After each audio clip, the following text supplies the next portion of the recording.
Varicose veins కి సరైన చికిత్స కోసం సంప్రదించండి ఎవిస్ హాస్పిటల్.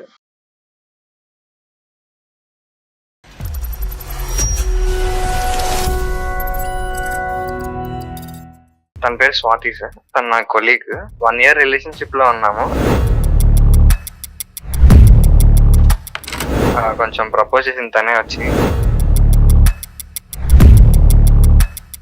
నేను ఫుల్ స్టాక్ నేర్పించాను. సుమారుగా ఎంత ఖర్చు పెట్టావు? ఆ అమ్మాయి మళ్ళీ తన లైఫ్ లో ఇలా మంచిగా సెటిల్ అవడానికి ఒక 5 లక్షలు శాలరీ వచ్చే స్థాయిలో ఎదగటం గురించి మీరు ఎంత ఖర్చు పెట్టుంటారు? ఒక 6 lakhs అలా సార్. అయ్యో బాబోయ్.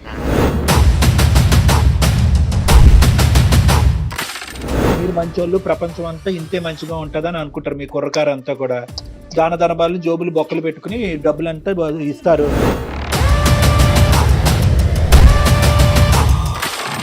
ఆ అమ్మాయిని ఓం నమ శివాయ అని పూజించుకుంటూ కూర్చోవాలి అనేటటువంటి ఉద్దేశంతో ఇలా వచ్చేటటువంటి ఇలాంటి ఆడపిల్లలతో తస్మాత్ జాగ్రత్త అని చెప్పి మీలాంటి కుర్రకారికి 100 సార్లు నేను చెప్తున్నాను. అటువంటి అమ్మాయిని ఈ రోజు నువ్వు పటాయించో పట్టుకున్నావు. ఇప్పుడు ఒకటి, ఇవన్నీ నాకేంటి సార్ క్లాస్ పీకుతున్నారు ఆ అమ్మాయిని అడగకుండా అంటే కనుక నీకే పీకాలి క్లాస్. జాబ్ వస్తే నాకు జాబ్ వచ్చినట్టు ఫీల్ అయ్యా. నువ్వు సక్సెస్ అయితే నేను సక్సెస్ అయినట్టు ఫీల్ అయ్యా. ఇప్పుడు నా టాలెంట్ వచ్చి నేను చేసినవి నువ్వు ఫీల్ అయ్యేదేంటి? వాళ్ళు ముందు నీ ఫ్యామిలీ బరువే ఎక్కువైపోయింది నీకు. మళ్ళీ నన్ను తెచ్చిపెట్టుకుని ఏం చేద్దామని ముందు వాళ్ళ బరువు వదిలించుకో. వాళ్ళు కావట్లేదు, చావాలా బతకాలి అర్థం కావట్లా. నీ ఇష్టం, అది నీ డెసిషన్. సెటిల్ అవటం అంటే ఏంటో నాకు ఒక్కసారి డిఫైన్ చేయమ్మా. నాకు అస్సలు అర్థం కాదు ఈ సబ్జెక్టు. నాతో ఈక్వల్ అయినా పర్లేదు, నాకన్నా ఎక్కువైనా పర్లేదు. ఈ కోర్స్ చేసేస్తే నాకు 5 లక్షలు ఉద్యోగం వచ్చేస్తుంది, తర్వాత నేను నట్టెట్టు ముంచేస్తానని చెప్పావా? ఇప్పుడు ఆ మగాడిని ఇప్పుడు టిష్యూ పేపర్ కింద వాడుకుని రోడ్డు మీద వదిలేసి ఇప్పుడు ఆడు పిచ్చోడు అయ్యాడట్టున్నాడు. ముందు చూపు ఉండాలి, కానీ ఇంత ముందు చూపా? వాళ్ళు రేపొద్దున కనేటటువంటి పిల్లల్ని కూడా మీ ప్యాకేజ్ ఎంతరా అప్పుడే కంటామంటారా? నీకున్న ఇన్ని కండిషన్స్ కి ప్రపంచంలో ఎవ్వడు దొరకడమ్మా నీకు. నువ్వు అట్లా రిక్వెస్ట్ చేయమ్మా. నువ్వు ఇంకెవరు చూసుకుంటారు బాబు? అమ్మ తల్లి రిక్వెస్ట్ చేయమని ఏం మాట్లాడుతున్నావురా నాయన? ఏంటంటే కనుక స్వార్థం, అహంకారం ఇది. నమస్తే కళ్యాణ్ గారు. కళ్యాణ్ గారు, జీవితం ఎప్పుడు ముందుకు సాగిపోవాలి. మనం వెనకకి చూడటం అనేది కరెక్ట్ కాదేమో. ఎత్తుపల్లాలు ఉంటాయి, మంచి చెడులు ఉంటాయి, సంతోషాలు ఆనందాలు అన్నీ ఉంటాయి. అన్నిటినీ యాజ్ ఇట్ ఈజ్గా తీసుకోవటమే కదా అందమైన జీవితం. కానీ ఇది అన్ని సందర్భాల్లో సాధ్యమా అంటే క్వశ్చన్ మార్కే పెట్టుకోవాలేమో. సమస్య ఉన్నవాడికే తెలుస్తుంది ఆ సమస్య యొక్క తీవ్రత అనేది. ఎట్లా ఉందంటేనండి, ఏదో మనం పైకి ఒక 2 మెట్లు ఎక్కాలి, దానికి ఎవరిదో సహాయం తీసుకుంటాం. తీరా ఎక్కేసిన తర్వాత నువ్వెవరో నేనెవరో, ఇదే మనం ప్రస్తుత సమాజంలో చూస్తూ ఉన్నాం. ఇది మాటల వరకు చేతల వరకు ఉంటే పర్వాలా, దీనివల్ల జీవితాలనే ఆపేసుకొని నా జీవితం ఇంతటితో ఆగిపోతుంది అనే సిచ్యువేషన్కి తెచ్చేసుకుంటున్నారండి. మనీ అనే ఒక అతను మనకి మెయిల్ చేశారు. ఇదే కాన్సెప్ట్ టోటల్గా. నేను చేసింది తప్ప లేకపోతే కరెక్టా అంటే సహాయం చేశాను ఆ కోణంలోకి తీసుకెళ్ళాడండి. ఆయన స్టోరీ అంతా కూడా ఆ టైప్లో ఉంది. సో ఇమీడియట్గా ఒకసారి మీతో మాట్లాడిద్దాం అనిపించింది. తప్పకుండా కాల్ చేస్తానండి. మనీ అండి పేరు. పీతలో తెలుసండి. అవి ఎలా ఎక్కుతాయి తెలుసా? రాయి మీద సముద్రం అలలను తట్టుకోవటానికి ఒక క్రాబ్, ఒక పీత దాన్ని వీపు మేంచి దీన్ని కిందకి నెట్టి దాని మీద ఎక్కుతుంది. రైట్. మనీ గారండి, ఎవరు? నమస్తే అండి. నేను జయాని అందమైన జీవితం ప్రోగ్రామ్ నుంచి కాల్ చేస్తున్నాను. Hi money. మనకు డాక్టర్ కళ్యాణ్ చక్రవర్తి గారు ఉన్నారు. ఒక్కసారి మీ సమస్య ఏంటి అనేది ఒకసారి డీటెయిల్ గా మాట్లాడండి. మనీ ఏంటన్న సమస్య ఏంటి చెప్పు. మనీ, నీ వయసు ఎంత? మీరు ఎక్కడ ఉంటారు? ఏం చేస్తూ ఉంటారు? నా ఏజ్ 27 సార్. సాఫ్ట్వేర్ జాబ్ అండి, ఎంఎన్సీ కంపెనీలో వర్క్ చేస్తున్నారు. You are not married? Engagement అయింది. అదే మొత్తం ఈ బాధ ఏంటి అనేటటువంటిది మొత్తం అంతా వివరంగా చెప్పినా. అంటే నాకు చాలా బాధ్యతలు ఉన్నాయి సార్. అంటే మా ఫాదర్ కి కొంచెం హెల్త్ ఇష్యూస్ ఉన్నాయి. సో ఆయన పని చేయలేరు, నేనే చూసుకోవాలి. నన్ను చదివించినందుకు వాళ్ళకి చూసుకోవాలి కదా. ఇంట్లో బాధ్యతలన్నీ నా మీదే ఉంటాయి. అంటే తమ్ముడు చిన్నవాడు, చదువుకుంటున్నాడు తను. ఇవన్నీ నేనే చూసుకోవాలి. అండ్ ఇంట్లో ఫాదర్ బాగో టాబ్లెట్స్ అని అవన్నీ అన్ని నేనే చూసుకోవాలి. నా మీద ఉంటది. ఇంకా ఈఎంఐస్ అని అవన్నీ చాలా ప్రెషర్ ఉంటది. ఇవన్నీ ఒక మధ్యతరగతి కుటుంబంలో ఉండేటటువంటి సాధక బాధకాలు. ఇవన్నీ మాకు అర్థమైనవి. నీ జీవితంలో ఉండేటటువంటి ప్రవేశించినటువంటి ఈ అమ్మాయి ఎవరు, ఎలా పరిచయం అయింది? తన పేరు స్వాతి సార్. తను నా కొలీగ్.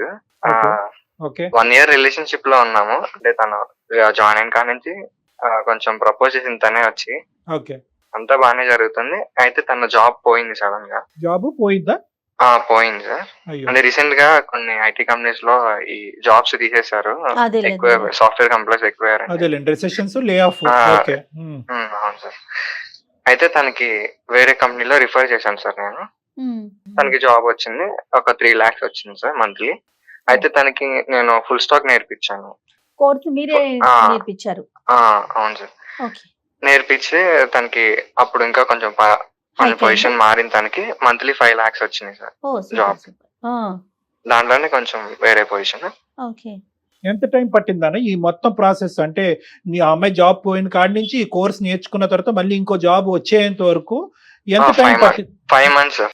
5 months. సుమారుగా ఎంత ఖర్చు పెట్టావు ఆ అమ్మాయి మళ్ళీ తన లైఫ్ లో ఇలా మంచిగా సెటిల్ అవడానికి? ఒక 5 లక్షలు శాలరీ వచ్చే స్థాయిలో ఎదగటం గురించి మీరు ఎంత ఖర్చు పెట్టుంటారు? ఒక 6 lakhs అలా సార్. అయ్యో బాబోయ్. అంటే సేవింగ్స్ అవి. నువ్వు ఎప్పుడు అనుకోలేదా నా గురించి అది ఖర్చు పెట్టుకుంటే కనుక నాకు అంటే లే, ఆబ్వియస్లీ అలా ఇలా అనుకుంటాను సార్. మరి అంటే ఏంటి నా అంత wife- గొప్పతనం ఆ అమ్మాయిలో ఏం వైఫ్ చూసావు? అనుకున్నా. ఎంగేజ్మెంట్ చేసుకున్నాను వైఫ్ అనుకున్నాను కదా. ఎంగేజ్మెంట్ అయిపోయిన తర్వాత ఇంకా ఆటోమేటిక్ గా భార్య అనేది. అవునులే నేను అడగటం కూడా తప్పే, కానీ హెడ్ ఆఫ్ ద ఫ్యామిలీగా నువ్వు ఫస్ట్ ఎదిగిన అవును. తర్వాత తన ఒక స్థాయిలోకి రెస్పాన్సిబిలిటీ వచ్చిన కూడా నాదే తర్వాత కదా సార్. ఇంకా ఏనన్నా తన రెస్పాన్సిబిలిటీ కూడా నాదే కదా సార్. ఇంకా కరెక్ట్ కరెక్ట్. Good. నీ రెస్పాన్సిబిలిటీ కూడా నీదే. ఈ 6 లక్షలతో పాటు మీ కుటుంబానికి నువ్వు ఏమేం చేసి ఉండేవాడు అనే రెస్పాన్సిబిలిటీ కూడా నీదే. అంటే నేను అనే పాయింట్ ఏంటంటే సర్లేండి అవన్నీ తర్వాత మాట్లాడుకుందాం. ఆ అమ్మాయి చాలా హర్షించిందా? హ్యాపీ ఫీల్ అయిందా? చాలా హ్యాపీ సార్. ఇద్దరం హ్యాపీ. అయితే 6 months తర్వాత మ్యారేజ్ అని ఫిక్స్ చేశారు. ఓకే. అయితే అవ్వలేదు సార్. 1 year అయ్యింది. 1 6 year months అయింది. 6 gap, 1 నెలలు year అవ్వనటువంటి పెళ్లి ఇప్పుడు సంవత్సరం అయింది. అవును సార్. సంవత్సరం కారణం అయిపోయింది. కారణం ఏంటి? ఏంటని అడిగితే ఏం చెప్పలేదు సార్. ఫోన్ లిఫ్ట్ చేస్తే చెప్పు ఏంటి. కాదు ఇంకా అసలు ఇది అవుట్ ఆఫ్ క్వశ్చన్ అంటుందా, చూద్దాంలే వెయిట్ చేయాలా అంటుందా? అలాగే సార్. అంటే రెస్పాండ్ అసలు నా కాల్స్ కి రెస్పాండ్ అట్లా అడుగుతుంటే మ్యారేజ్ చేసుకోవాలి కదా ఈ టైం కంటే, లేదు కొంచెం టైం పట్టిద్ది అని చెప్పి మాట్లాడుతుంది. చూద్దాంలే. వాళ్ళ తల్లిదండ్రుల దగ్గర నుంచి కూడా ఏం రెస్పాన్స్ రావట్లే. వాళ్ళ నాన్నగారిని అడిగితే ఏమన్నారంటే అమ్మాయి ఇలా సెటిల్ అవ్వాలని చెప్పింది అని చెప్పేసి అంటున్నారు. ఎవరు సెటిల్ అవ్వాలట? నేను సెటిల్ అవ్వాలంటున్నా. మీరు ఆహా, సెటిల్ తను మీరు సెటిల్ అయ్యాక నాకు అమ్మాయి లేదు. సెటిల్ అయ్యేటట్టు చేశారు కదా. ఈ అబ్బాయి కష్టపడి చదివించాడు, అమ్మాయి సెటిల్ అయిపోయింది. ఇప్పుడు ఆ అబ్బాయి సెటిల్ అవ్వాలని వాళ్ళ పేరెంట్స్ చెప్తోంది. అంతేనమ్మా మని? అంతే సో అంతే వాళ్ళ ఇంట్లో సెటిల్మెంట్ యొక్క డెఫినేషన్ మనం అందరం కూర్చొని ఒకసారి మాట్లాడుకోవాలి. అంటే ఎన్ని లక్షలు వస్తే సెటిల్ అయినట్టు. సరే సో తల్లిదండ్రులు అయితే ఈ పాట పాడుతున్నారు. అట్లీస్ట్ స్వాతి ఏమన్నా కరెక్ట్ గా చెప్తుందో నీతో? లేదు సార్. తను కూడా నువ్వు సెటిల్ అవ్వాలి కదా, నీ శాలరీ చూసుకో ఫస్ట్, మీ ఇంట్లో పేరెంట్స్ చూసుకుంటావా, మీ తమ్ముని చదివించుకుంటావా, ఎన్నెన్ని బాధ్యతలు నీకు, అవన్నీ తగ్గిన తర్వాత అప్పుడు మ్యారేజ్ చేసుకుందాం అన్నట్టు అదే మాట్లాడు. నీ బరువు తన భారం అవుద్దని చెప్పి భయపడింది మహాతల్లి. సర్లే కానీ మరి మీ పేరెంట్స్ వాళ్ళ పేరెంట్స్ తో మాట్లాడలేదా? ఇదేమన్నా పిల్లల వ్యవహారమా లేదు. బొమ్మలాట? లేదు సార్. పేరెంట్స్ మాట్లాడుకున్నారు సార్. ఏమన్నారు? తినే అంటుంది సార్ సెటిల్ అవ్వాలి కదా నువ్వు అని. సో వాళ్ళ ఉద్దేశం ఏంటంటే సెటిల్ అవ్వాలి కాబట్టి ఇప్పుడు సెటిల్ అనేటటువంటిది ఎంత త్వరగా అవుతే అంత త్వరగా అమ్మాయి పెళ్లి చేసుకోవడానికి రెడీయేనా? అవును సార్. ఇప్పుడు ఆ సెటిల్ అనేటటువంటి పదానికి మేము డెఫినేషన్ ఎత్తుక్కోవాలి. ఏ డిక్షనరీలో ఎతకాలో. సర్లే చూద్దాము. ఇంకా ఏంటి అవుతుంది? సో మీ ఇద్దరు అయితే టచ్ లోనే ఉన్నారు. టచ్ లోనే ఉన్నా సార్. కానీ కొంచెం అవాయిడ్ చేస్తున్నట్టు, అంటే కొంచెం చీప్ గా చూస్తుంది సార్ నన్ను అయితే బాగా. ఆ అమ్మాయికి ఏంటంటే మా పేరెంట్స్ ని చూసుకుంటున్నా కదా, బాధ్యతలన్నీ ఇప్పుడు తమ్ముడు చదువుతున్నా కదా, తమ్ముడు ఇంకా జాబ్ వచ్చేదాకా నేనే చూసుకోవాలి కదా. అప్పుడు దాకా టైం పట్టింది ఎట్లయినా. సో అదంతా నేనే చూసుకోవాలి కాబట్టి తను ఏమంటుందంటే అవన్నీ తొలగిన తర్వాత అప్పుడు మ్యారేజ్ చేసుకుందాం అంటుంది. రైట్. ఓకే. తొలగిన తర్వాత ఏంటి? ఆ అబ్బాయికి జాబ్ వచ్చిన తర్వాత, లేదంటే నీ జీవితం నుంచి మీ కుటుంబ సభ్యులు తొలగిన తర్వాత? అది అంటే తమ్ముడు జాబ్ వస్తే తమ్ముడు చూసుకుంటాడు కదా. తర్వాత అదే జాబ్ రాకపోతే తమ్ముడికి, లేదంటే మీ నాన్నగారికి ఏదైనా ఆరోగ్య సమస్య వస్తే, మీ అమ్మగారికి ఏదైనా ఇంటి పరిస్థితులు బాగాలేకపోతే ఆర్థికంగా సాయం చేయకూడదా? సో ఇక్కడ సేవ్ చేయాలి, వీళ్ళని డిలీట్ చేసేసి నీ జీవితంలో ఇక్కడ సేవ్ చేయాలి. ప్లస్ నీ సంపాదన ఎక్కువ అవ్వాలి. బహుశా కాబోయే ఆవిడకి వాళ్ళ కుటుంబ సభ్యులకి ఒకటి కాదు 2 డిమాండ్లు. ఒకటి ఇక్కడ ఖర్చు తగ్గాలి, ఇంకోటి ఏంటంటే నువ్వు పై మెట్టు ఎక్కాలి. సో నువ్వు ఒకటి అనుకుంటూ మా దగ్గరకు వచ్చావు, ఒకటి కాదు 2 అక్కడ. తల్లిదండ్రులది మీ ఇద్దరు బాధ్యత కదా మని. నీది తమ్ముడిది ఇద్దరిది కదండి బాధ్యత. అవును. ఇప్పుడు తమ్ముడికి జాబ్ వచ్చే కానీ అతను చూసుకోడు కదా పేరెంట్స్ ని, నువ్వు అంటే కూడా చూసుకోవాలి అంటే కదా. వాస్తవానికి ఒకటి కండిషన్స్ పెట్టడం. ఇప్పుడు వరకు ప్రేమించినంత కాలం ఉద్యోగం 5 లక్షలు ఉద్యోగం వచ్చినంత కాలం ఏ కండిషన్స్ గురించి ఎవరూ మాట్లాడలేదు. ఇప్పుడు ఒకే పాట తల్లిదండ్రులు, నీ కాబోయే వైఫ్, నీ గర్ల్ ఫ్రెండ్ ఒకే పాట పాడుతున్నారు. సెటిల్మెంట్, రిమూవల్, తల్లిదండ్రులని కుటుంబ సభ్యులను రిమూవ్ చేయాలి, నువ్వు ఇంకా బాగా సెటిల్ అవ్వాలి. అంతే. ఇది కాకుండా ఇంకొక పదం కూడా నువ్వు వాడావు, తక్కువ చేసి మాట్లాడుతుంది, తక్కువ చేసి చూస్తుందని. ఏంటది? అంటే తను మంత్లీ 5 lakhs కదా సార్, అవును, నాదేమో 2 lakhs. ఓకే. అయితే తను నువ్వు ఇంకా ఆ 2 lakhs లోనే ఉంటావా, చాలా మంది మంత్లీ చూడు 6 lakhs తెచ్చుకున్నారు, 7 lakhs తెచ్చుకున్నారు, నాది 5 lakhs, నీది ఇంకా 2 lakhs లోనే ఉన్నావు, ఇంకా బరువు బాధ్యతలు వేసుకొని అలాగే ఉంటావా నువ్వు ఇప్పటికి, వాళ్ళతోనే ఉండు, వాళ్ళతోనే చెయ్యి అన్నట్లు మాట్లాడుతుంది సార్. నీకు చేతకానులాగా మాట్లాడుతుంది, నీకు అవును చేత సార్. అవ్వదు, నీకు ఆ టాలెంట్ లేదు, స్కిల్ లేదు అన్నట్టు అవును. మాట్లాడుతుంది. సరే ఒకసారి ఇప్పుడు నువ్వేమంటావు? మాకు వాళ్ళ పేరెంట్స్ కూడా బుద్ధి లేదు సార్. నేను అంత చేసి వాళ్ళ పేరెంట్స్ కూడా తెలుసు సార్, అయినా వాళ్ళు కూడా చెప్పట్లేదు ఆ అమ్మాయికి. నీ టోన్ లోనే అసర్టివ్నెస్ లేదు నాన్న. నీలో ఒక పట్టు, ఒక హక్కు కింద మాట్లాడాలి. ఎంగేజ్మెంట్ ఇస్ హాఫ్ మ్యారేజ్ అని నేను అనుకుంటాను. నేను అందరికీ అదే చెప్తా ఉంటాను. ఒక నిశ్చితాంబూలం తీసుకున్నప్పుడు మేడం ఎంత పవిత్రమైనటువంటి అవును. స్టెప్ అదే. ఇప్పుడు గట్టిగా మాట్లాడే వాళ్ళు బహుశా నీలో గట్టిగా మాట్లాడే తత్వం నీలో లేదా, మీ కుటుంబ సభ్యులు లేదా, అడిగేటటువంటి విధానంగా అడగట్లేదు. ఎక్కడన్నా ఈ విడ్డూరం విన్నావా? సంవత్సరం ఎంగేజ్మెంట్ అయింది, 6 నెలల్లో పెళ్లి అనుకున్నావు, ఇప్పుడు సంవత్సరం అయింది. మీకు ఏమనుకుంటారు? ఆ ఎంగేజ్మెంట్ కి వచ్చిన పెద్దలు ఏమనుకుంటారు? ఆ అమ్మాయి సైడ్ వాళ్ళు ఏమనుకుంటారు? వాళ్ళకి అసలు బుద్ధి జ్ఞానం మా ఏమైనా సైడ్ ఉందా? వాళ్ళు, మా ఫ్రెండ్స్ కానీ మా ఫ్యామిలీ మెంబర్స్ కానీ చాలా మంది అడుగుతున్నారు సార్, ఆ, కానీ నేను మరి వాళ్ళకి అడగరు? సమాధానం చెప్పలేకపోతున్నాను. మొత్తానికి పోనీ ఏమండి ఇది కుదరదండి, క్యాన్సిల్ చేసుకుందాం అనే మాట అయినా వచ్చిందా? అది కూడా రాలేదా? అలా ఏం అది రాలేదు కూడా రావట్లేదు. జస్ట్ వెయిట్ అండ్ మరి- వాచ్ పాలసీ. మరి ఇప్పుడు ఏం చేద్దామంటావమ్మా మనీ? మీరే చెప్పాలి మేడం. మేమేం చెప్తాం? ఆవిడేమో- నీ అతి గొప్ప సెలక్షన్, ఆ, అతి గొప్ప సెలక్షన్. 6-5 లక్షలు దారదత్తం చేసి కోర్సులు చదివించేటాలు, వెనక ముందు అసెస్మెంట్లు చేయకుండా పెద్దల్ని మెడొంచి ఒంగు పెట్టేసి ఎంగేజ్మెంట్లు చేయించేసుకోవటాలు, ఇప్పుడు అసలు రంగులు బయటకు రావటాలు. ఇది కూడా అడిగాను సార్, ఇదంతా నా వల్లే కదా, జాబ్ వచ్చింది నా వల్లే కదా, నీకు వస్తే నాకు వచ్చినట్టు ఫీల్ అయ్యాను అంటే, ఉమ్. ఇదంతా నా టాలెంట్, నా ఓన్ టాలెంట్ తో నేర్చుకున్నాను అని చెప్పి మాట్లాడుతున్నా. చూసారా? సో సొమ్మొకటిది సోకొకటిది. సర్లే. సరే ఇప్పుడు ఎక్కడుంది ఆ అమ్మాయి? నువ్వు చేస్తే ఫోన్ ఎత్తుతుందా మహాతల్లి? లిఫ్ట్ చేస్తా సార్. ఇది నువ్వేం ఎక్స్పెక్ట్ చేస్తున్నావో చెప్తే దాన్ని బట్టి డాక్టర్ గారు మాట్లాడతారు. మ్యారేజ్ అవుతుందా లేదా అని చెప్పేసి అలా క్లారిటీ ఇవ్వట్లేదు సార్, అవ్వదు అవుతుందా లేదా అంటది, అనేది. అవ్వదంటది ఆ. మహాతల్లి.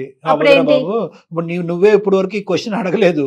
ఇప్పుడు సుమన్ టీవీ అందమైన జీవితం ద్వారా ఈ క్వశ్చన్ అడిగావు. అమ్మ దొరికిందిరా చేప, ఇంకెందుకు ఎస్ నువ్వు చాయిస్ లో నువ్వు చెప్పేద్దాం అని అనుకుంటది. చెప్తే అప్పుడు నీ పరిస్థితి ఏంటి? తను ఇలా మాట్లాడదని అసలు అనుకోలేదు. అనుకోలేదు అనుకుంటే మాకెందుకు చేస్తావు ఫోను? ఇప్పుడు మీ అంతా మీరేంటంటే మీరు మంచోళ్ళు, ప్రపంచం అంతా ఇంతే మంచిగా ఉంటదని అనుకుంటారు. మీ కుర్రకారు అంతా కూడా దాన ధనబాలు జోబులు బొక్కలు పెట్టుకుని డబ్బులంతా అసలు ఇస్తారు. ముందు వెనుక అసలు ఆలోచించరా? ఏం జడ్జ్మెంట్ చేశారు? ఆ అమ్మాయి ఏ ఉద్దేశంతో నీ లైఫ్ లో ఎంటర్ అయింది?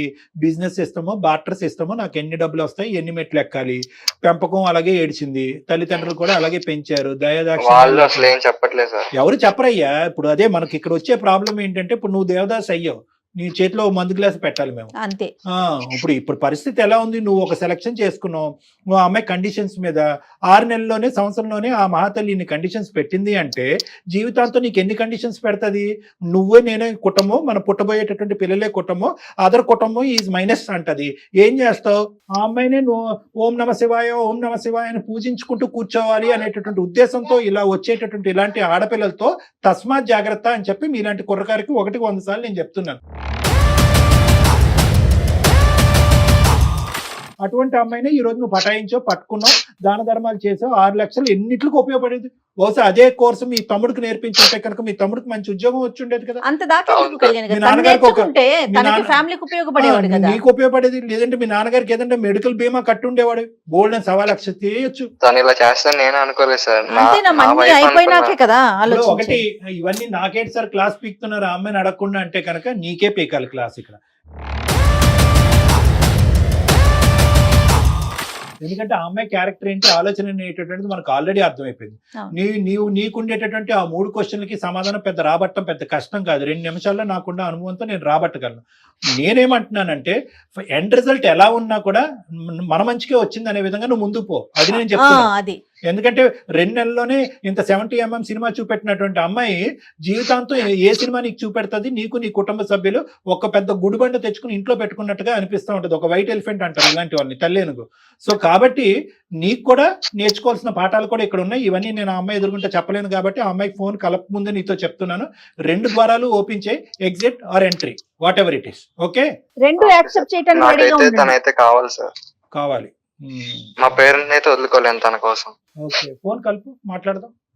ఏమని పేరు మేడం? స్వాతి. స్వాతి అంటండి. The person you are speaking with has put your call on hold. Please stay on the line. Hello చెప్పమని. అమ్మా, తిన్నావా? నువ్వు ఏంటి మ్యారేజ్ గురించి? ఆలోచించకండి, నువ్వు సెటిల్ అయినా చూద్దాంలే. చెప్పా కదమ్మా, అదే మ్యారేజ్ అయిపోయిన తర్వాత చేస్తానని. మ్యారేజ్ ఎందుకు సెటిల్ అయ్యేదేంటి? సెటిల్ అయితేనే మ్యారేజ్. ఇప్పుడు నువ్వు రెస్పాన్సిబిలిటీస్, తమ్ముని చదివించాలి, అమ్మని చూసుకోవాలి, నాన్నని చూసుకోవాలని ఆ 2 lakhs నువ్వు అవి చేయాలంటే ఇంకా మ్యారేజ్ చేసుకుని ఏం చేద్దామని? ముందు సెటిల్ అవుతా, తర్వాత చూద్దాంలే అవన్నీ. అలా అనుకోమ్మా, నీ జాబ్ వస్తే నాకు జాబ్ వచ్చినట్టు ఫీల్ అయ్యా. నువ్వు సక్సెస్ అయితే నేను సక్సెస్ అయినట్టు ఫీల్ అయ్యా. నువ్వు ఇలా మాట్లాడితే ఎలా తీసుకోగలమ్మా నేను? ఇప్పుడు నా టాలెంట్ వచ్చి నేను చేసినవి నువ్వు ఫీల్ అయ్యేదేంటి?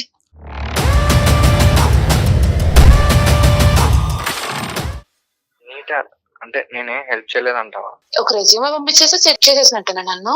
రెజ్యూమ్ అంటే కోర్స్ ఇవన్నీ నేర్పించింది. అదంతా నువ్వు నేర్పించే దాంట్లో ఉండదు, నువ్వు నేర్చుకుని పర్ఫామ్ చేసే దాంట్లో ఉంటది.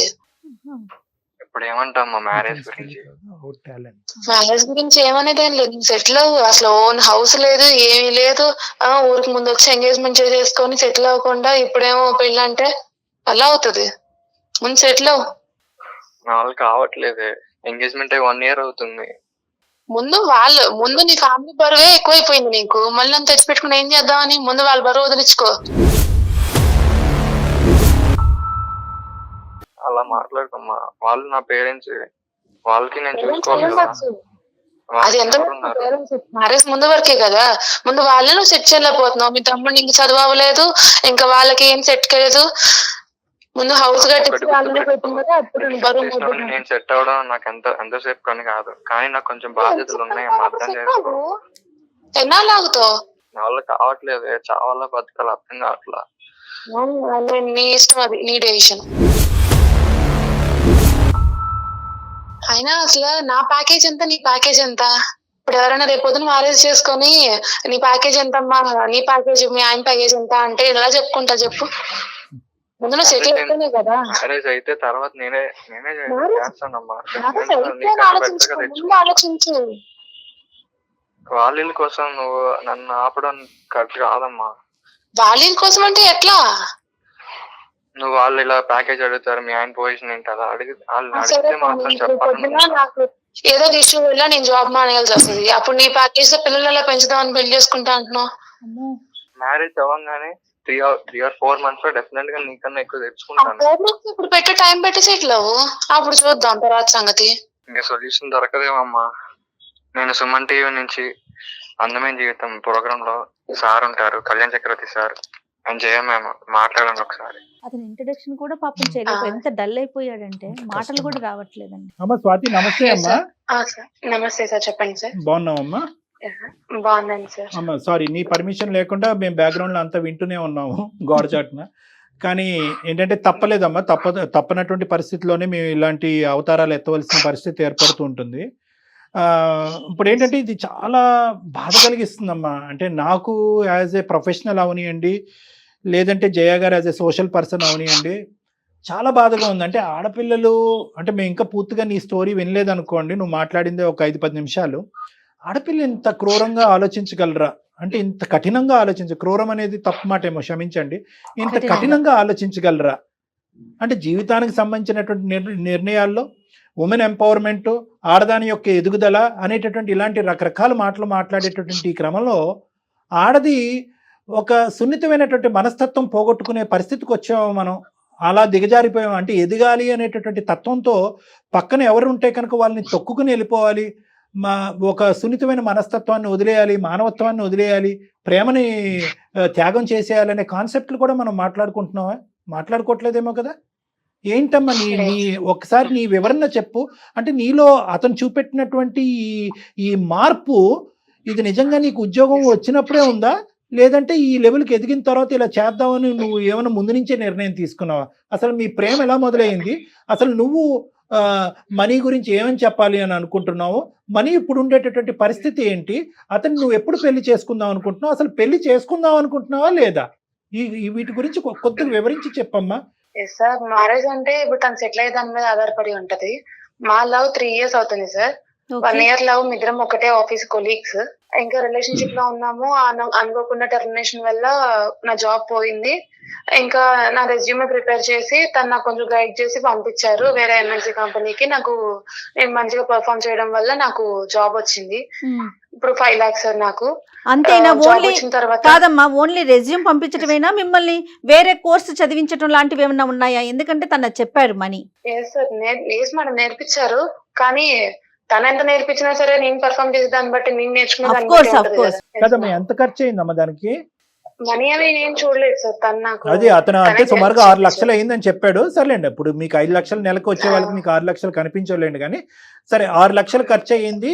తను చేయవలసినటువంటి కోర్సో లేదంటే తన తమ్ముడు చేయించవలసినటువంటి కోర్సో, ఇలాంటి రకరకాల ఆప్షన్స్ కూడా పక్కన పెట్టి ఎంగేజ్మెంట్ అయిన తర్వాత నేను ఆల్రెడీ ఆ కుటుంబంలో ఒక సభ్యురాలుగా యాక్సెప్ట్ చేసి నేను ఒక భారీగానే ట్రీట్ చేస్తూ అందరికీ లేనటువంటి ఒక గొప్ప, బహుశా మీ జీవితాన్ని మర్చిపోలేనటువంటి ఒక గొప్ప బహుమతి నీకు ఇచ్చాడు అన్నట్టుగా మాకు వినిపించింది. నీకు అనిపిస్తుందా లేదో కూడా చెప్పమ్మా. తను ఇచ్చుండొచ్చు సార్, కానీ సెటిల్ అవ్వాలి కదా. ఇప్పుడు నాతో ఈక్వల్ అవ్వాలి కదా సార్. ఇప్పుడు బయట చూసే వాళ్ళు ఏమంటారు? మరి మీరు కూడా సపోర్ట్ చేయండి అతనికి. ఏదన్నా కోర్స్ చేస్తున్నాను మేడం, సెట్ అవ్వమని చెప్తున్నాను. నోటి మాట కాదు కదమ్మా స్వాతి. ఇప్పుడు నేనేమంటున్నానంటే అతను మాట చెప్పి వదిలేలా మిమ్మల్ని ఎంకరేజ్ చేశాడు, దానికి కావాల్సిన సోర్స్ క్రియేట్ చేశాడు. మరి మీరు కూడా సోర్స్ క్రియేట్ చేయండి. మంచి పొజిషన్ లో ఉన్నారు కదా, 5 లక్షల జీతం తీసుకుంటున్నారు మీరు. సెటిల్ అవటం అంటే ఏంటో నాకు ఒక్కసారి డిఫైన్ చేయమ్మా. నాకు అస్సలు అర్థం కాదు ఈ సబ్జెక్టు. సెటిల్ అవటం అంటే ఏంటి? ఎన్ని లక్షలు వస్తే ఒక మగాడు సెటిల్ అయినట్టు? లేదంటే ఎన్ని లక్షలు వస్తే కనుక నువ్వు హ్యాపీ ఫీల్ అయ్యి అతను పెళ్లి చేసుకుంటావు? ఎన్ని లక్షలు కావాలి?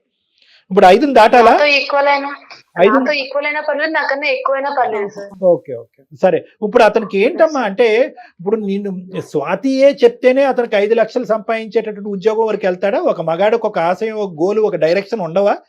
అంత గోల్లెస్ లేజీ పర్సన్ అతను? ఏమీ సంపాదించకుండా ఖాళీగా ఇంట్లో కూర్చుని గోర్లు గిల్లుకుంటూ కూర్చుంటాడా? సింపుల్ ఎగ్జాంపుల్, తాత్కాలికంగా సెబాటికల్ లీవ్ తీసుకుని మీ ఇతను మనీ సెబాటికల్ లీవ్ తీసుకుని ఒక 6 నెలల పాటు నీలా కోర్స్ చేసి నీ స్థాయికి ఎందుకు ఎదగలేదమ్మా ఇప్పుడు వరకు? నాకు తెలియక అడుగుతా. అదే సార్, వాళ్ళ ఫ్యామిలీ, వాళ్ళ తమ్ముడు, వాళ్ళ అమ్మ నాన్న అందరూ కూర్చుంటే ఇంకెప్పుడు సెటిల్ అవుతాడు? ఇప్పుడు కూడా నేను ఇంత మ్యారేజ్ చేసుకుని వెయిట్ చేసినా సరే తను కోర్స్ తీసుకోవాలి లేదంటే ఏదైనా సెట్ అవ్వాలని తను ఇంకా అనుకోవట్లే.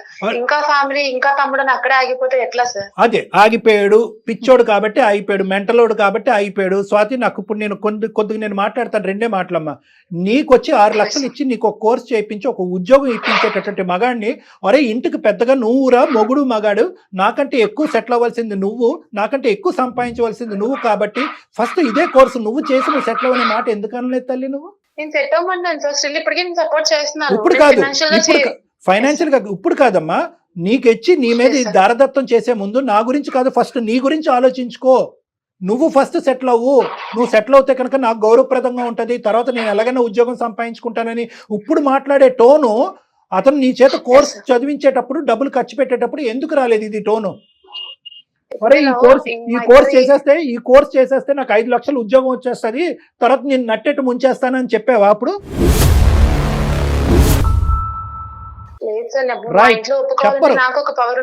చెప్పరు, మీరు చెప్పరు. ఎందుకంటే మీకు కావాల్సినవన్నీ ఆ దో అనే బాట నేను అన్నగాని మీకు కావాల్సినవన్నీ కూడా తీసేసుకున్న తర్వాత ఇప్పుడు ఆ మగాడిని ఇప్పుడు టిష్యూ పేపర్ కింద వాడుకుని రోడ్డు మీద వదిలేసి ఇప్పుడు ఆడు పిచ్చోడు అయ్యాడట్టున్నాడు. నీ బాయ్ ఫ్రెండ్ పిచ్చోడు అయ్యాడు. మీ ప్రేమ నిజమైన ప్రేమేనా స్వాతి, లేదంటే ఇదేమైనా కల్పితమైన ప్రేమ, కండిషనల్ ప్రేమ? నేను చేసుకున్నామనే అన్నాను సార్, తను సెటిల్ అవ్వాలంతే. ఏం సెటిల్ అమ్మా? నాకైతే ఇది కండిషనల్ కల్పితమైనటువంటి ప్రేమ. నువ్వు రాసుకున్న టెక్స్ట్ బుక్ లాగా నాకు అనిపిస్తుంది. సెటిల్మెంట్ అనే భాషతో మీరు రాసుకునే ప్రేమ కథ పేరు సెటిల్మెంట్. సెటిల్ అవుతేనే ప్రేమ, లేదంటే లేదు. అంతే కదమ్మా. అయినా నాకు తెలియగలుగుతాను, ఎంగేజ్మెంట్ వరకు చేసుకున్నటువంటి తల్లిదండ్రులు నీ ప్రభావం వల్ల వాళ్ళు కూడా అదే భాష మాట్లాడుతున్నారా, లేదంటే వాళ్ళు కూడా మీ అందరూ ఒకే మూకుమ్మడిగా ఇదే విధంగా ఆలోచించాలనుకున్నారా? మీ పేరెంట్స్ ఏమంటున్నారమ్మా? వాళ్ళు బానే ఉన్నారు సార్. నేనే ఇప్పుడు వాళ్ళు ఓకే చెప్పారు కదా అని చెప్పని నేను ఇప్పుడు ఛాన్స్ తీసుకుంటే రేపు అందరి ముందు చులకన అయ్యేది నేను తనే కదా సార్. కాదమ్మా, నీకు 5 లక్షలు వస్తున్నాయి, తనకి 2 లక్షలు, 7 లక్షలు చాలవా మీ ఇద్దరి జీవితానికి? టోటల్ ఫిగర్ ఆలోచించట్లేదు అమ్మాయి అండి, ఈ ఫిగర్ దాటాలి మేడం. నేను జాబ్ మానేయాల్సి వస్తుంది, అప్పుడు తన 2 lakhs తో రన్ అవుతుందా మేడం? అవ్వదు కదా. కాదమ్మా, తను ఇంతటితో ఆగిపోడు కదా. నువ్వు 1 lakh 2 lakhs ఆగిపోయావా? నువ్వు 5 lakhs దాకా వెళ్ళలా? రేపొద్దున తను కూడా వెళ్తాడు. దిస్ ఇస్ అమ్మ నాకు అదే క్లియర్ గా వెయిట్ అర్థం చేస్తున్నాను మేడం 1 year నుంచి. No Swathi, no Swathi, this is not about figures అమ్మ. I don't think so. ఇది ఎన్ని సున్నాలు ఉన్నాయి, 5 పక్కన ఎన్ని సున్నాలు ఉన్నాయి, 2 పక్కన ఎన్ని సున్నాలు అనే కాన్సెప్ట్ కాదు. ఇదేంటంటే కనుక కొలమానం అంటారు. అంటే ఏంటంటే ప్రేమని, జీవితాన్ని డబ్బుతో కొలుస్తున్నాను. ఇదే కండిషన్ ఉంటుంది అని అనుకుని ఉంటే కనుక ఈ అబ్బాయి మొదట్లో అసలు ఒక్క 1/2 నిమిషం కూడా నీతో పాటు జర్నీ చేసి ఉండేవాడు కాదు. అసలైన రంగు ఒక మనిషి, ఒక వ్యక్తిత్వం, ఒకనేటువంటి ప్రత్యేకంగా స్వాతి యొక్క రంగు తన చేతిలో, తన జోబులో, తన బ్యాంకులో ఎంత డబ్బులు వచ్చిన తర్వాత అసలైన రంగు బయటకు వచ్చినాయి. అదే చెప్తారు కదా, మనీ ఈజ్ మ్యాడ్నెస్ అని చెప్పి. నీ చేతిలో ఈరోజు డబ్బులు కనిపిస్తున్నాయి కాబట్టి నీకు అహంకార ధోరణ. దిస్ ఇస్ ఆల్ అరగెన్స్ అమ్మా. It is not about figures. Madam చాలా నైస్గా చెప్పారు, 5+2 is 7 కదమ్మా. 7 సరిపోదా ఒక కుటుంబాన్ని రన్ చేయడానికి? 2 వైపులా మీ తల్లిదండ్రులని చూసుకోవచ్చు, వాళ్ళ తల్లిదండ్రులని, వాళ్ళ తమ్ముళ్ళని, అక్కల్ని, చెల్లెల్ని అందరినీ చూసుకునే అంత మంచి ఫిగర్ అది. కానీ ఇక్కడ కాన్సెప్ట్ అది కాదు. 7 అనేటటువంటిది ఫిగర్ కాదు ఇక్కడ. వై 2 is less than 5 అనేది ఫిగర్ ఇక్కడ. 2 5ని దాటాలి ఇక్కడ. 2 5ని దాటితే కనుక నువ్వు కాలర్ ఎగరేసుకుంటూ నలుగురికి మా ఆయనకి ఇంత శాలరీ, నాకు ఇంత శాలరీ అని చెప్పుకోవటానికి ఇదేంటంటే కనుక స్వార్థం, అహంకారం. ఇది బాధగా ఉందమ్మా నిజంగా. ఇటువంటి కండిషన్స్ ఉంటే కనుక అసలు ఎంగేజ్మెంట్ వరకు ఎందుకు వెళ్ళారమ్మా? అసలు ప్రేమను ఎందుకు వాగ్దానాలతో ముందుకు తీసుకెళ్లారు? ఎందుకు ఫాల్స్ ప్రామిసెస్ చేశారు? ఇది డబ్బుతో ముడిపడినటువంటి వ్యవహారం, శాలరీతో ముడిపడినటువంటి వ్యవహారం, ఉద్యోగం ఒక స్థాయి యొక్క ఇదే. కానీ ఏమండి మనీ ఇప్పటికొచ్చి సెటిల్ అవ్వలేదండి, మనీకి ఉద్యోగం లేదండి, ఎన్నో అవకాశాలు వచ్చినా ఇటువంటి కథలు 1,00,000 వచ్చినాయి అందమైన జీవితానికి.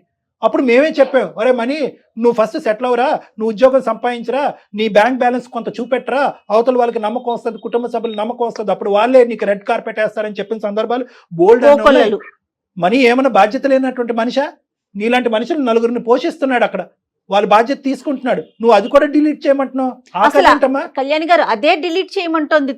తన డిలీట్ లో ఉన్నది ఫస్ట్ ఆ 9గురే. ఏంటమ్మా వాళ్ళు ఉండకూడదా అంటే? ఇప్పుడు ఒకప్పుడు చెప్తున్నాను నేను, ఒక ర్యాండమ్ ఏంటి సైలెంట్ అయిపోయావు స్వాతి, మాట్లాడాలి. ర్యాండమ్ నేను ఒక హైపోథెటికల్ క్వశ్చన్ చేపిస్తున్నాను. నేనే నా పలుకుబడి, నా ఇన్ఫ్లుయెన్స్ ఉపయోగించి నెక్స్ట్ 2 days లో నాకు చాలా MNCs తో కాంటాక్ట్స్ ఉన్నాయి, నేను వాళ్ళ వైస్ ప్రెసిడెంట్స్ తో కూడా మాట్లాడగలను. నేను రేపే కావాలంటే కనుక మనీకి ఉద్యోగం వేయిస్తాను. 5 లక్షలు కాదు కదా, 6 లక్షలు వచ్చేటట్టు చేస్తాను అతను CV, అతను లేదంటే నా పలుకుబడి ఉపయోగించి. మరి తర్వాత ఏంటి నెక్స్ట్ ఎజెండా ఏంటి నీది? మీరు రెడీనా మరి?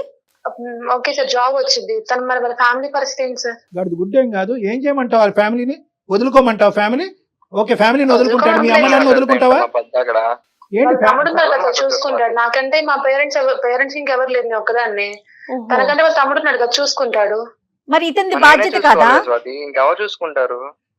నువ్వు అట్లా రిక్వెస్ట్ చేయమ్మా. నువ్వు ఇంకెవరు చూసుకుంటారు బాబు? అమ్మ తల్లి రిక్వెస్ట్ చేయమని. ఏం మాట్లాడుతున్నావురా నాయన? అంటే తల్లిదండ్రులు 2 పిల్లలుంటే చిన్నోడిదే బాధ్యత, పెద్దోళ్ళు చూసుకోరమ్మా? పెద్దోళ్ళు చూసుకుంటారు. మనం ఇప్పుడు బ్యాంక్ బ్యాలెన్స్ సార్ అంటున్నారు, బ్యాంక్ బ్యాలెన్స్ పెడతాను ఉంటది రేపొద్దున అని చెప్పని. ఇప్పుడు లేడీస్ కి సేఫ్టీ అనేది ఇంపార్టెంట్ కదా మేడం. ఇప్పుడు రేపొద్దున కన్సీవ్ అవుతాను, నేను జాబ్ మానేసి ఇంట్లో ఉండాల్సి వస్తుంది, అప్పుడు పరిస్థితి ఏంటి మేడం? తన 2 lakhs సెట్ అయిపోయింది అంటారా? అంతా మీరు కొంచెం ఆలోచించండి మేడం, మా వైపు కూడా. తప్పకుండా అమ్మా, ముందు చూపు ఉండాలి. కానీ ఇంత ముందు చూపా, ఇంత ఫార్వర్డ్ గా ఆలోచించేది ఎవ్వరు కదమ్మా. ఇది నాకైతే ముందు చూపుగా కూడా అనిపించట్లేదు. ఇది ఏదో పెద్ద నువ్వు అంత దూరదృష్టితో దయాదృష్టితో నేను చూస్తున్నావు నేను అనుకోవట్లే. కానీ ఇది ఒకటే ఏంటంటే బియ్యంలో రాళ్ళు ఏరటం. ఏ విధంగా నేను ఈ రోజు మనీని వదిలించుకోవాలి? ఎందుకంటే నీకేంటంటే కనుక దూరపు కొండలు నూలుపు అన్నట్టుగా నీకు ఇంకా పెద్ద ప్యాకేజ్ ఉండే వాళ్ళు కావాలి, తక్కువ బాంధవ్యాలు ఉండేటటువంటి వాళ్ళు కావాలి, ఇన్ఫాక్ట్ తల్లిదండ్రులు లేనటువంటి ఒక అనాథ అయి ఉండాలి. ఇప్పుడు ఈ కండిషన్స్ తో అయితే కనుక బహుశా ఏంటంటే నీలాంటి వాళ్ళు ప్రేమ అనేటటువంటి దాంట్లోకి వేరే అబ్బాయిల్ని, అమాయకమైనటువంటి ఇలాగ నోట్లో నాలుగు లేనటువంటి ఈ మనీ లాంటి అబ్బాయిల్ని ఉచ్చిలోకి దించకండి అమ్మా. 2 చేతులు ఎత్తి దండం పెడతారు. చచ్చిపోతారు వీళ్ళు, దుంకి చచ్చిపోతారు. అలా అనుకుంటే నేను ఎప్పుడు వేరే వాళ్ళని లవ్ చేసి వెళ్ళిపోవచ్చు, ఏదో గొడవ పెట్టుకొని. కావాలనుకున్నా కాబట్టి వెయిట్ చేస్తున్నాను, ప్యాకేజ్ పెరగాలనే వెయిట్ చేస్తున్నాను. సెటిల్మెంట్ కోసం వెయిట్ చేసావు నువ్వు. అతను పావు అమ్మ ఒకటే ఇక్కడ క్లియర్ కట్ గా మాకు ఏం అర్థం అవుతుందంటే కనుక అమ్మ, మొదటి నుంచి నువ్వు ఒక పక్క నుంచి మనీని ప్రేమిస్తూనే ఉన్నావు, ఇంకో పక్క నుంచి నీ ఎజెండానే ఉంది. ఫస్ట్ నీ ఎజెండాలో మొదటి మెట్టు ఏంటంటే కనుక నువ్వు సెటిల్ అవ్వాలి. అది మనీ ద్వారానా, మనీని ఖర్చు పెట్టా ఏంటి అన్నది నాకు తెలియదు, కానీ ఫస్ట్ నువ్వు సెటిల్ అవ్వాలి. నువ్వు సెటిల్ అయిన తర్వాత నీ ఎజెండా నెంబర్ 2 ఏంటంటే మనీని పైకి లాగాలి. అంటే ఏంటంటే మంచిదే, ఒక అమ్మాయి ఒక అబ్బాయిని లాగాలి అనుకోవటం అనేటువంటిది తప్పు లేదు, కానీ దానికి ప్రేమకి పెళ్లికి ముడిపెట్టడం, అందులో ఎంగేజ్మెంట్ అయిన తర్వాత అనేటటువంటిది నేరం. ఇది రెండో ఎజెండా. మూడో ఎజెండా ఏంటంటే కనుక ఇందాక నేను అన్నాను కదా, నేను ఒక్కొక్క మెట్టు నువ్వు ఎలా ఎక్కుతున్నావు నేను ఆలోచిస్తున్నాను, కరెక్ట్గా నేను ఎలా అయితే చుక్కలు కలుపుతున్నానో నువ్వు అలాగే కలుపుతున్నావు. మూడో ఎజెండా ఏంటంటే ఓకే నేను ఎదిగాను, నాతో పాటు నా మొగుడికి కూడా కాబోయే మొగుడికి కూడా మంచి ఉద్యోగం వచ్చింది, ఇప్పుడు నీ కుటుంబ సభ్యులందరినీ దూరం పెట్టి ఆ బరువు బాధ్యతల నుంచి కూడా నువ్వు దులుపుకో అనేది మూడో ఎజెండా. అమ్మ ఈ లెక్కనైతే కనుక మానవత్వం అనేటటువంటిది ఉండదు, ఇటువంటి బేస్మెంట్ మీద పెళ్లిళ్ళు అనేటటువంటిది జరగకూడదు. ఒకప్పుడు ఇలాంటివి జరిగినా కూడా అవి ఎక్కువ కాలం నిలవు, ఇటువంటి పెళ్లిళ్ళు నిలవమ్మా. ఒకటి జాగ్రత్త గుర్తుపెట్టుకో, నీకంటే ఆ అబ్బాయి జీవితంలో ముందుగా వచ్చిన ఈ పిచ్చోడు అమాయకుడు, అసలు తెలివితేటలు లేనటువంటి ఒక దద్దం ఈ అబ్బాయి తరపున మాట్లాడలేడు కాబట్టి నేను మాట్లాడుతున్నాను. ఈ రోజు ఆ అబ్బాయి నీకంటే ముందు ఆ అబ్బాయి జీవితంలో ఎవరిని వచ్చారంటే వాళ్ళ అమ్మ నాన్న వచ్చారు, కుటుంబం వచ్చింది, బాధ్యతలు వచ్చినాయి. ఈ రోజు ఈ విషయం ఇటువంటి ఘాటైనటువంటి మాటలు నువ్వు చెప్తున్నావు అనేటువంటిది ఆ కుటుంబ సభ్యులకు తెలియదమ్మా. వాళ్ళకి తెలిస్తే కనుక తూర్పు తిరిగి దండం పెట్టి పొమ్మంటారు నిన్ను. నీకున్న ఇన్ని కండిషన్స్ కి ప్రపంచంలో ఎవ్వడు దొరకడమ్మా, నీకు ఏ మగపిల్లాడు దొరకడు నువ్వు పెళ్లి చేసుకోవడానికి. ఒకప్పుడు దొరికిన జయ గారు, ఒకప్పుడు దొరికిన నువ్వు ఒక టోపీ వేస్తే వాడు నీకు 2 టోపీలు వేసి పెళ్లిలో దూరుతాడు. ఆ తర్వాత ఆడ అసలు సిసలైనటువంటి రంగుల తర్వాత కనిపిస్తే అప్పుడు మళ్ళీ మా అందమైన జీవితం నువ్వు ఫోన్ చేస్తావు, సార్ ఇలాంటి వాడు నన్ను బక్రా చేశాడు సార్, నాకంటే ఎక్కువ ప్యాకేజ్ అని చెప్పి మోసం చేశాడు, నాకంటే పెద్ద ఎంఎన్సీ కంపెనీ అని చెప్పాడు, నాకంటే గొప్ప కుటుంబం అని చెప్పాడు. ఇలాంటి బక్రాలు చాలా మంది, ఇలాంటి వాళ్ళు చాలా మంది మా దగ్గరకు వస్తున్నారమ్మా. ఇప్పుడు ఇంత చాలా బాధ్యతలు నిర్వహిస్తున్నాడు, పెళ్లి కాకముందే నీ సెటిల్మెంట్ గురించి ఆలోచించాడు, నిన్ను ఇంతగా ప్రేమిస్తున్నాడు, ఇంతకన్నా మంచి లక్షణాలు ఉన్న అబ్బాయి నీకు దొరుకుతాడమ్మా? అందుకనే వెయిట్ చేస్తున్నాను మేడం. ఎంగేజ్మెంట్ కూడా నేను ఒప్పుకొని చేసుకుంది కూడా కారణం మంచితననే. అమ్మా అక్కడి వరకు బానే ఉంది స్వాతి, ఎంగేజ్మెంట్ చేసుకున్నావు, పెళ్లి చేసుకోవాలనుకున్నారు 6 నెలల్లో, అది ఒక పవిత్రమైనటువంటి ఒక ప్రక్రియ. ఇతనేమి ఖాళీగా కూర్చొని గోర్లు గిల్లుకుంటూ కూర్చోలేదు, అతను కూడా కష్టపడుతున్నాడు. ఇప్పటికి కూడా అతను ప్రామిస్ చేస్తున్నాడు, నీ ఆలోచన శైలిలో తప్పు లేదు, నేను ఎదగాలి, నాతో పాటు నా మొగుడు ఎదగాలి, మొత్తం కుటుంబం ఎదగాలి అనేటటువంటి ఆలోచన మంచిదే. కానీ ఏంటంటే ఆ ఎదుగుదల అనేటటువంటిది స్వార్థపూరితంగా ఆలోచిస్తున్నాం. మేమే ఎదగాలి, మా ఆయనే ఎదగాలి, మేమే డబ్బులు సంపాదించాలి, అటు ఇటు మొత్తం అన్ని తెగొట్టుకోవాలి. ఈ కాన్సెప్ట్ కరెక్ట్ కాదమ్మా. నువ్వు తెలియనితనంతోనో అమాయకత్వంతోనో ఆలోచిస్తున్నావు. అట్లీస్ట్ నా మాటలు ఆలోచించుకుని ఒక్కసారి అనేది కూడా కనువిప్పు చేసుకో. నీకు చెప్పేటటువంటి తల్లిదండ్రులు కూడా సరిగ్గా చెప్పలేదని నాకు అనిపిస్తుంది, లేదంటే వాళ్ళని కూడా నువ్వు డామినేట్ చేసి పడేస్తున్నావు అని అనిపిస్తుంది. ఈ రెండిట్లో ఏదన్నా అయి ఉండాలి. ఒకటే కాదమ్మా, డబ్బులు ఒకటే కాదు, ప్యాకేజీలు ఒకటే కాదు, ఎంత సంపాదిస్తావు, రేపొద్దు నేను ప్రెగ్నెంట్ అయితే 2 లక్షలు సరిపోతాయి, లేదా ఉద్యోగాలు ఊడిపోతే తర్వాత ఏంటంటే కనుక అలా అనుకుంటే కనుక ఈ జీవితంలో ఏ పెళ్లి అవదు, ఏ మనిషి. డబ్బుతో కళ్ళు మూసుకుపోయి నేను కఠినంగా మాట్లాడుతున్నానని నువ్వు అనుకోవద్దు. మీకు వచ్చేటటువంటిది ఇట్ ఈస్ సఫిషియంట్. ఎదగండి, చెయ్యి పట్టుకుని కలిసి ప్రయాణిస్తూ నలుగురిని కాపాడుతూ లివ్ అండ్ లెట్ లివ్. వాళ్ళని కాపాడుకోండి, మీరు ఎదగండి. అదే కదమ్మా సమాజం అంటే. రేపొద్దున ఎటువంటి విలువలు నేర్పిస్తారు మీ పిల్లలకి? వాళ్ళు రేపొద్దున కనేటటువంటి పిల్లల్ని కూడా మీ ప్యాకేజ్ అంటారా, అప్పుడే కంటామంటారా? కాదుగా. మరి మీ అమ్మ నాన్న ఒకళ్ళ ప్యాకేజ్ ఒకళ్ళు చూసుకుని పెళ్లి చేసుకున్నారా, లేదంటే ఒకళ్ళ ప్యాకేజ్ ఒకళ్ళు చూసుకుని మిమ్మల్ని కన్నారా? ఏంటమ్మా ఈ ప్యాకేజీలు? బ్రతకడానికి ఎంత ప్యాకేజీ కావాలి? కరెక్టే, డబ్బు ఈజ్ ఇంపార్టెంట్, కానీ ఎంత డబ్బు ఉంటే కనుక సంతృప్తి చెందుతాం, ఆనందిస్తూ ఉంటాం. తప్పు స్వాతి ఈ ఆలోచన. ఒక పక్క నుంచి నిజంగా ప్రేమించానని అంటున్నావు, ఎందుకంటే నేను హర్షిస్తున్నాను, నీ లోపల కూడా ఒక నిజమైనటువంటి ప్రేమ నేను హర్షిస్తున్నాను. ఎందుకంటే కనుక ఎంగేజ్మెంట్ అయినటువంటి ఒక 6 నెలల తర్వాత ఇతను ఇంకా సెటిల్ అవ్వలేదని మీరు తెగొట్టుకోలేదు. ఇప్పుడు కూడా వెయిట్ అండ్ వాచ్ పాలసీలోనే ఉన్నారు. ఎప్పుడు సెటిల్ అవుతావు, ఎట్లు సెటిల్ అవుతాను నేను అంటే మీ లోపల కూడా ఒక మంచి యాంగిల్ ఉంది. కానీ ఆ యాంగిల్లో ఆ అబ్బాయి యొక్క మానసిక పరిస్థితి ఏమైపోతుంది అనేది కూడా ఆలోచించుకోండి. ఆ అబ్బాయి సెటిల్ అవుతానంటున్నాడు, నేను కావాల్సినంత సంపాదిస్తానంటున్నాడు. కానీ ఇంకొక పాయింట్ ఏంటంటే కనుక అతను సంపాదించడం అనేటటువంటిది, ఇంకో లెవెల్కి వెళ్ళటం అనేటటువంటిది చాలా ఈజీ జాబ్. కానీ అతనికి అతి కష్టమైనటువంటి జాబ్ ఏంటంటే you decide between me and your family అని అంటున్నావు. నన్ను డిసైడ్, అది చాలా గౌరవం అమ్మా, అది మాట్లాడకూడదు నువ్వు. రేపొద్దున మీ నాన్నగారు ఆరోగ్యమే బాగుండకపోవచ్చు, నీ ఉద్యోగం ఊడిపోయి ఉండొచ్చు, అప్పటికి మీ అమ్మగారి పరిస్థితి బాగుండకపోవచ్చు. అప్పుడు ఎవరు హెల్ప్ చేస్తారు? ఏమని అప్పుడు నువ్వు ముందుకు వచ్చి వాళ్ళ కుటుంబ సభ్యులు నా కుటుంబ సభ్యులు అనుకున్నట్టు వాళ్ళని హెల్ప్ చేయవా నువ్వు? అలా అనుకునే కదా సార్ చేసిందంతా. సో అబ్బాయి రెడీగానే ఉన్నాడు. అంత ఫార్వర్డ్ గా ఆలోచించేటప్పుడు నువ్వు చాలా చాలా కండిషన్స్ తో ఆలోచిస్తున్నావమ్మా Swathi. Look at this as a overall thing. మీ ఇద్దరులో ఎవరు చెడ్డవాళ్ళు లేరు. అతను ఒక 10 రూపాయలు సంపాదిస్తే ఇంకో 10 రూపాయలు సంపిస్తారు, ఇద్దరు కలిపి 20 రూపాయలు. ఆ 20 రూపాయలు కుటుంబాన్ని ఎలా కాపాడతాయని చూపెట్టుకోండి. అంటే 10 అంటే 10, 20 అంటే 20 కాదు, నేను ఊరికి ఎగ్జాంపుల్ గా చెప్తాను. ఆ విధంగా చూసుకోండి. Yes, sir. అదే కదా కుటుంబం అంటే, అదే కదా గొప్ప. ఒకటి మోస్ట్ ఇంపార్టెంట్ కావాల్సింది ఈ రోజుల్లో పెళ్లిల్లో చూడవలసింది ఏంటంటే ప్యాకేజీలు, ఉద్యోగాలు, స్థాయిలు కాదమ్మా.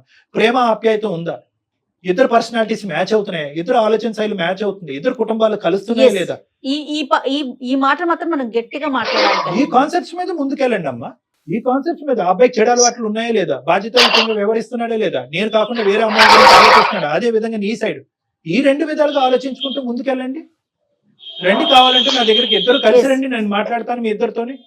మీ ఇద్దరు విడిపోవలసినటువంటి ఇది కాదమ్మా, ఇష్యూనే కాదు. అస్సలు కాదు. స్వాతి నేను ఆ. ప్రామిస్ చేస్తాను 4 months or 5 months లోపు మ్యారేజ్ అయిన తర్వాత నేను డెఫినెట్ గా జాబ్ తెచ్చుకుంటా, నీకన్నా ఎక్కువ జాబ్ అంటే శాలరీ పెంచుకుంటాను ఖచ్చితంగా. చెప్పమ్మా, ఎస్ సార్, ఎస్ మేడం, నీ వైపు నుంచి పాజిటివ్ ఆన్సర్ ఎక్స్పెక్ట్ చేస్తున్నా నేనైతే. Yes madam. ఇప్పుడు నేను ఏమంటున్నానంటే తనకి నాకు ఎంత టైం పట్టిందో సెటిల్ అవడానికి సేమ్ తను అంత టైం తీసుకోమని చెప్పండి. తను నాకు ఫినాన్షియల్ గా ఎంత సపోర్ట్ చేశాడో నేను తను ఫినాన్షియల్ గా ఎంత సపోర్ట్ చేస్తాను. ఓకే. తను సెటిల్ అవ్వమని చెప్పండి. ఇంకా వాళ్ళ ఫ్యామిలీ పరంగా నేను మాట్లాడిన మాటలు వాటికి నిజంగా అపాలజైస్ చేస్తున్నాను, వాటిని విత్డ్రా చేసుకుంటున్నాను. Super super. అయితే ఇక్కడ ఇంకొక చిన్న మాట, నీకెంత టైం Yes, పట్టిందో madam. తను కూడా అంతే టైం అట్లా పెట్టకూడదమ్మా. ఒకరికి ఎక్కువ కావచ్చు, ఒకరికి తక్కువ కావచ్చు. నీకు అవకాశాలు దొరికినాయి అప్పుడున్న మార్కెట్ కండిషన్, ఇప్పుడున్న మార్కెట్ నేను సపోర్ట్ చేస్తాను మేడం. నువ్వు ఫైనాన్షియల్ గా సపోర్ట్ చేయి, ఎదగటానికి తను ట్రై చేస్తాడు. ఒక ఆడపిల్ల పెళ్లి 6 నెలలు పోస్ట్పోన్, సంవత్సరం పోస్ట్పోన్ అయిందంటే కనుక ఎంగేజ్మెంట్ కి వచ్చిన వాళ్ళు కానీ, లేదంటే నలుగురు 4 విధాలుగా మాట్లాడుకుంటారు. అది నీ కుటుంబానికి వాళ్ళ కుటుంబానికి మంచిది రెండూ కాదు. మంచిది కాదు. ఇమీడియట్ గా ఇప్పుడు ముహూర్తాలు అయితే చాలా మంచి ముహూర్తాలు మొదలవుతున్నాయి ఆగస్ట్ లో. కాబట్టి వీలైనంత తొందరగా ఇరువైపుల కుటుంబ సభ్యులు మళ్ళీ అందరినీ ఒకే ప్లాట్ఫామ్ మీద తీసుకొచ్చి ఒక మంచి ముహూర్తం, ఒక మంచి కళ్యాణ మండపం బుక్ చేసుకుని వీలైనంత త్వరగా పెళ్లి జరిపించండి అమ్మా, ప్లీజ్. ఓకే, ఎస్ సార్, ఓకేనా? మనీ ఓకేనా? Okay sir, okay super sir, okay super madam. Swathi, super. Money మాట్లాడలేదు మీరు. Thank you sir.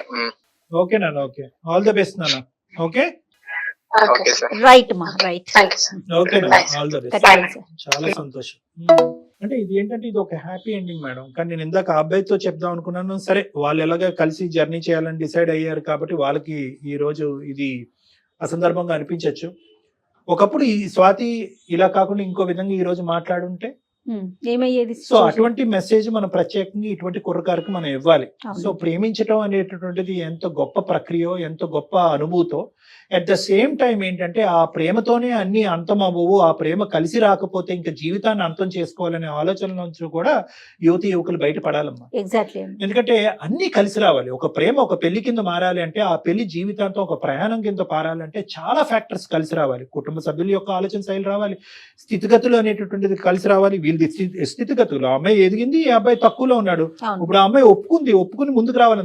స్థితిగతులు కలిసి రావాలి, మనస్తత్వాలు కలవాలి, ఆలోచన శైలి కలవాలి, అలవాట్లు గిలవాట్లు ఉంటే కనుక అవి సాక్రిఫైస్ చేయాలి, విరమించుకోవాలి. ఇలాంటి ఎన్నో ఆస్పెక్ట్స్ ఉంటాయి. కాబట్టి ప్రేమించుకున్నప్పుడు ఉండేటటువంటి అనుభూతి, ప్రేమించుకున్నప్పుడు ఉండేటటువంటి ఆలోచన అది పెళ్లి వరకు ఆటోమేటిక్ గా దారి తీసేస్తుంది. మనం బటన్ నొక్కగానే అన్ని కలిసి వస్తాయి అనేది అనుకోకండి. ఎందుకంటే ఇక్కడ తల్లిదండ్రుల యొక్క ప్రమేయం, ఆలోచన, కులగోత్రాలు, ఇలాంటి రకరకాల అంశాలు ఉంటాయి. ఇవన్నీ పరిగణలోకి తీసుకుని 1-2 సార్లు ఆలోచించుకుని ప్రేమలో దిగండి. ఒకప్పుడు ప్రేమలో దిగి ఆ ప్రేమ ఇంకో విధంగా మారితే కనుక దయచేసి ఆత్మహత్యలు ఇలాంటి అంశాలు అనేటటువంటిది పరిగణలోకి తీసుకురాకండి. ఎందుకంటే జీవితం బ్రతకటానికి, నలుగురు బ్రతికించడానికి ఉపయోగపడేటటువంటి ఒక గొప్ప ఇది జీవితం. అది తేలిగ్గా క్షణికావేశంలో ఇలా చిటికేసే విధంగా ప్రాణాలు తీసుకునేటటువంటి ప్రయత్నం దయచేసి తీసుకోవద్దు అనేది నా విన్నపం.